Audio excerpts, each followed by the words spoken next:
আমি আহানা ফারিদ হামিদ, তাকওয়া ফাউন্ডেশনের এক্সিকিউটিভ। আসসালামু আলাইকুম, আমি ইয়াসির আহমদ সাকি, নিরাপদ সড়ক আন্দোলন ক্রীড়া করি। আসসালামু আলাইকুম, আমি রবিউল ইসলাম শুভ, নিরাপদ সড়ক আন্দোলন থেকে।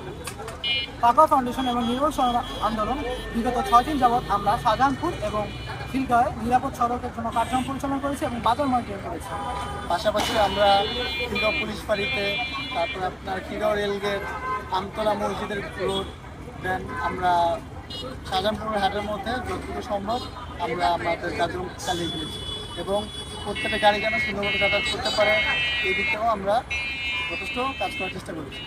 এছাড়াও আমরা কাজ করেছি মাদকদের উপর নিয়ন্ত্রণ থেকে শুরু করে ছিনতাই, চাঁদাবাজি, যে সকল দুর্নীতিমূলক কাজগুলো আছে এগুলো নিয়েও আমরা কাজ করে গেছি নিরাপদ সড়ক আন্দোলন এবং তাকওয়া ফাউন্ডেশন। আশা করি আপনারা সকলে আমাদের জন্য দোয়া করবেন যাতে আমরা পরবর্তীতে এরকম কার্যক্রম আরও পরিচালনা করতে পারি। সকলকে আসসালামু আলাইকুম। সবাই আমাদেরকে হেল্প করবেন, আপনারা নিজেরাও নিয়মকানুন মেনে চলবেন।